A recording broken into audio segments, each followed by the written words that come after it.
Assalamualaikum warahmatullahi wabarakatuh. Jumpa lagi Sobat Pratama di kanal YouTube Pratama Indomitra. Pada program Q&A kali ini, saya masih melanjutkan bagian pertama yang sudah dibuatkan videonya beberapa waktu sebelumnya. Nah, pada kesempatan kali ini, saya akan meneruskan bagian kedua berkaitan dengan pertanyaan-pertanyaan Ibu Bapak yang hadir pada saat free webinar kami ke-59. Free webinar ini diselenggarakan pada tanggal 1 Desember 2021 beberapa waktu yang lalu. Kita lanjutkan di bagian 1, kita sudah mendiskusikan jawaban atas pertanyaan sejumlah 20 topik. Sekarang kita masuk ke topik 21 sampai terakhir. Baik, transaksi bank usaha dengan opsi insuran yang dapat dibiayakan. Pak Anta Widiatno, ini kayaknya sudah dibahas ya.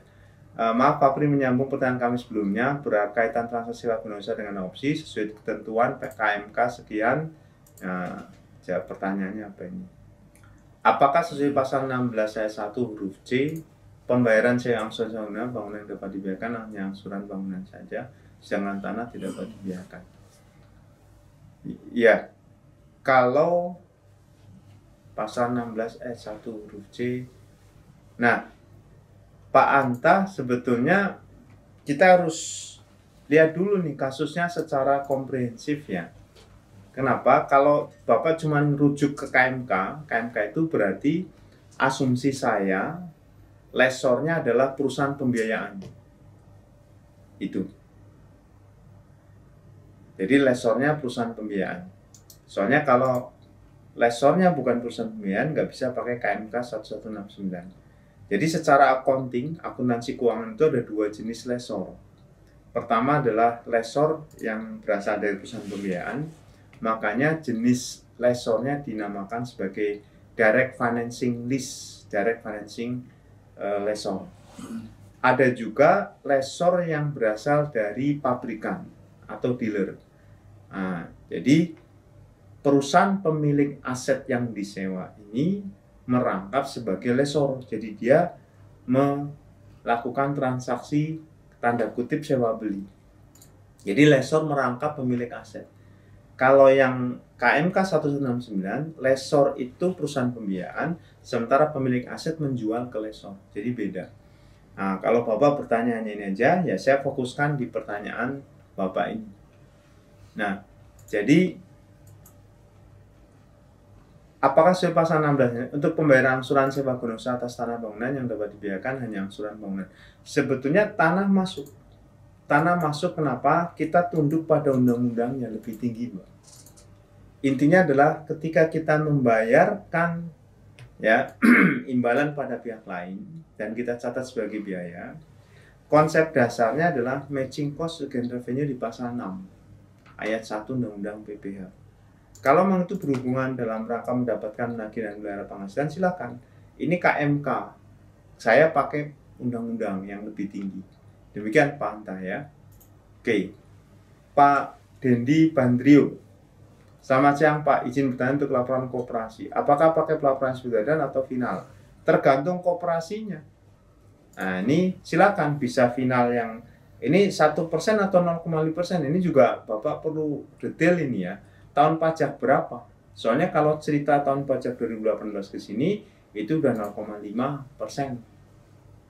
Nah, koperasi juga bergerak bidang apa? Jadi pertanyaan global, jawaban saya global, nggak akan akurat. Ya, karena koperasinya bergerak bidang apa? Jadi PPH itu fokus pada objeknya apa? Selain subjeknya sudah koperasi, tapi objeknya apa?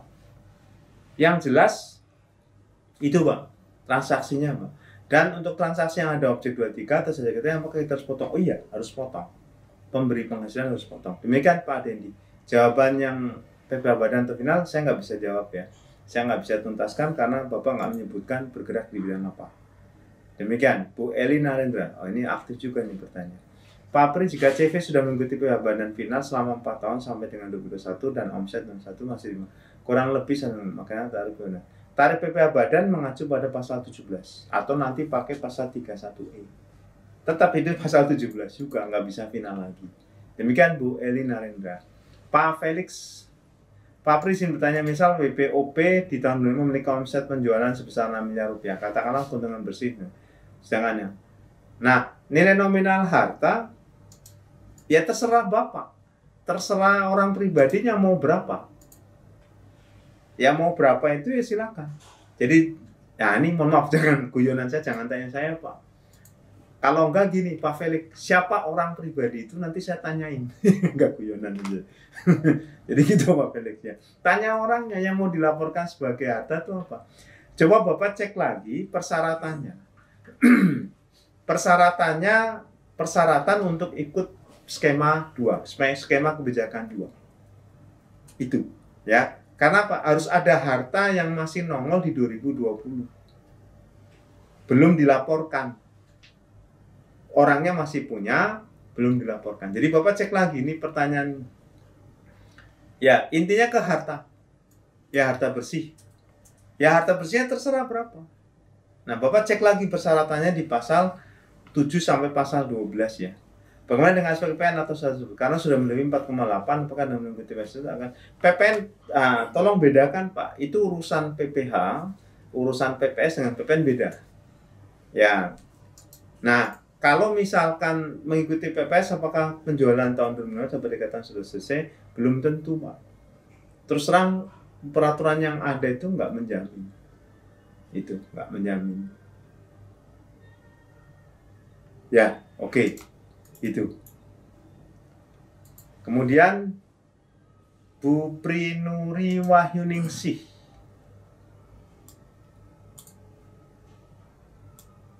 Ya.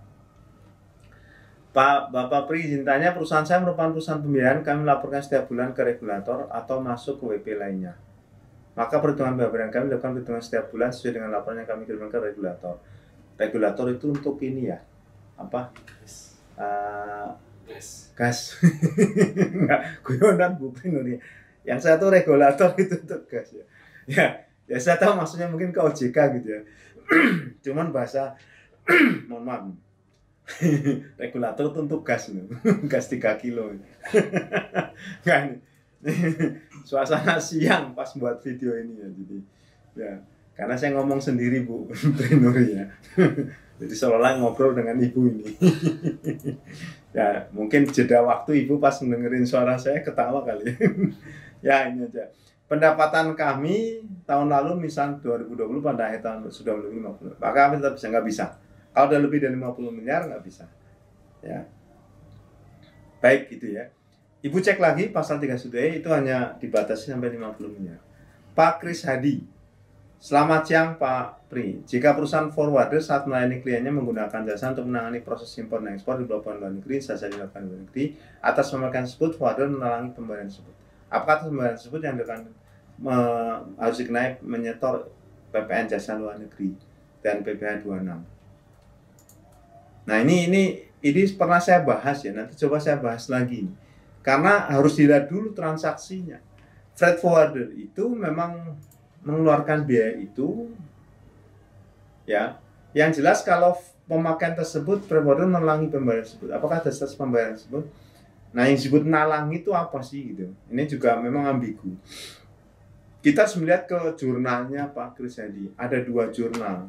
Kalau nalanginya ternyata nalangi pembayaran tapi di jurnal misalkan biaya pada bank, lalu pas nanti diklaim bank pada pendapatan itu pasti objek PPN ya. Nah ya harus PPN jasa luar negeri di pungut sendiri 26 ya ada itu. Tapi kalau misalnya transaksinya masuk ke transaksi neraca pas nalangin itu piutang pada bank, nanti bank pada piutang. Atau misalnya freight forwardernya sudah punya dapat duit dulu ya, dapat uang muka. Nah ini tergantung jurnalnya Pak Kris Hadi ya. Jurnal di Laba Rugi atau di neraca. Tadi saya sudah contohkan. Pak Hin Wirawan, Pak Pri izin tanya, bukankah penambahan modal dari laba retahan dianggap dividen non tunai? Bukankah penambahan modal dari laba retahan? Oh iya, betul, dividen non tunai. Itu namanya stok dividen. Ya, demikian. Bu Aisyah.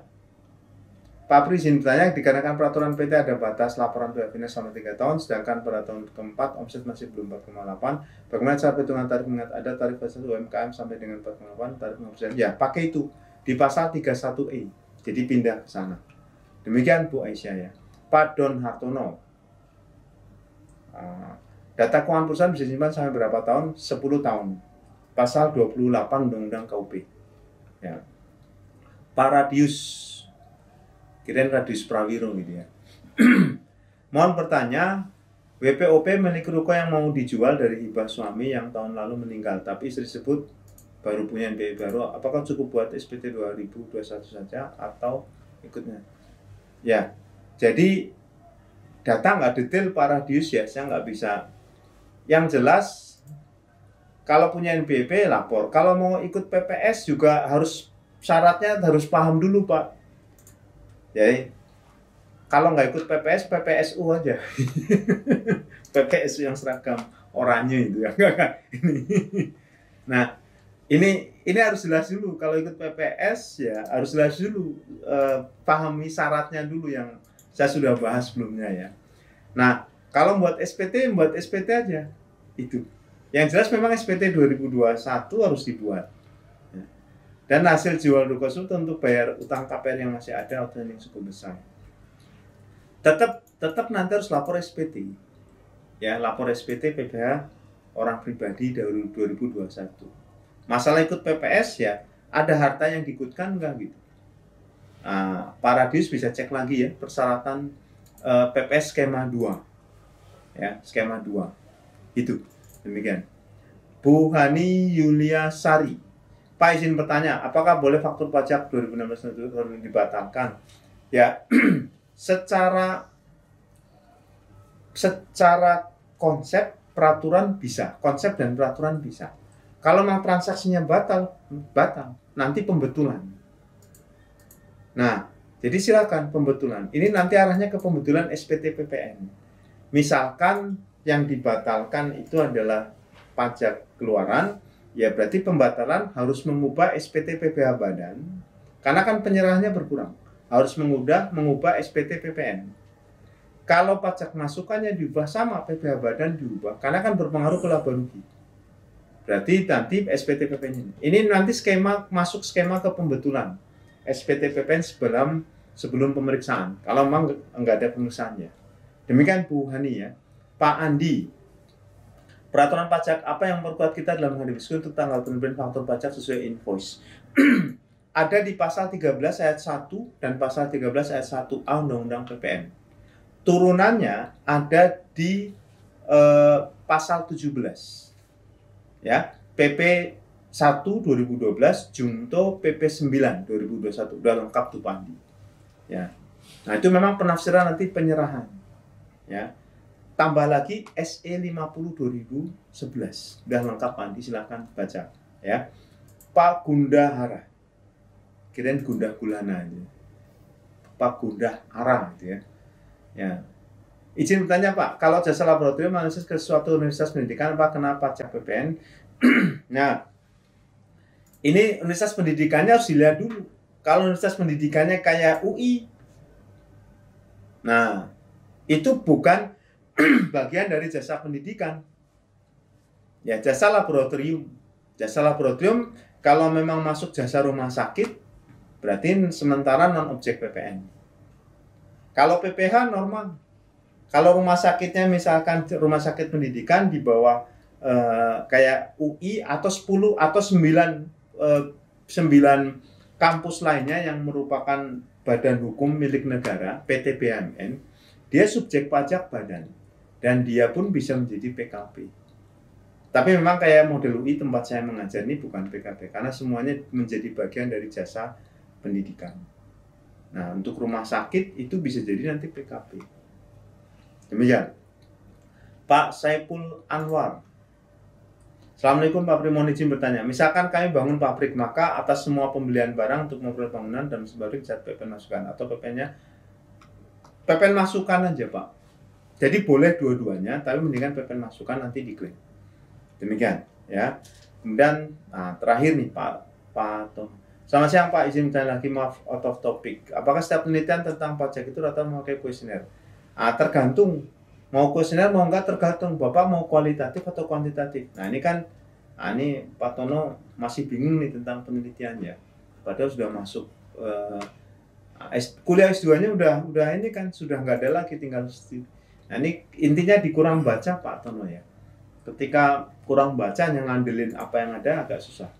Soalnya pertanyaan ini sebenarnya pertanyaan tentang metode penelitian, dan kuesioner itu hanya alat untuk mengambil data. Cara mengambil data itu banyak, bisa dengan wawancara, bisa juga dengan ya studi literatur itu. Jadi nggak mesti kuesioner, tergantung pendekatannya. Apakah penelitian seperti Natura, CRM, kepatuhan pajak itu harus memakai data primer atau terserah Pak, terserah dari peneliti. Yang jelas itu hanya alat bantu. Bapak harus desain dulu penelitiannya, mau kuali atau kuanti atau mix, demikian. Oke, gitu Pak Tono dan Ibu Bapak semua. Alhamdulillah pertanyaan dari free webinar 59 sudah saya jawab. Ada sekitar 35 topik, tapi pertanyaan lebih dari 35. Demikian, mudah-mudahan bermanfaat. Ya, memang saya lihat pertanyaannya macam-macam, tapi oke, saya coba untuk berbagi juga dengan Ibu Bapak. Ada yang advance, ada yang baru, ada yang out of topic, bagi saya nggak ada masalah. Yang penting saya bisa berbagi. Khairunas amfominas. Assalamualaikum warahmatullahi wabarakatuh.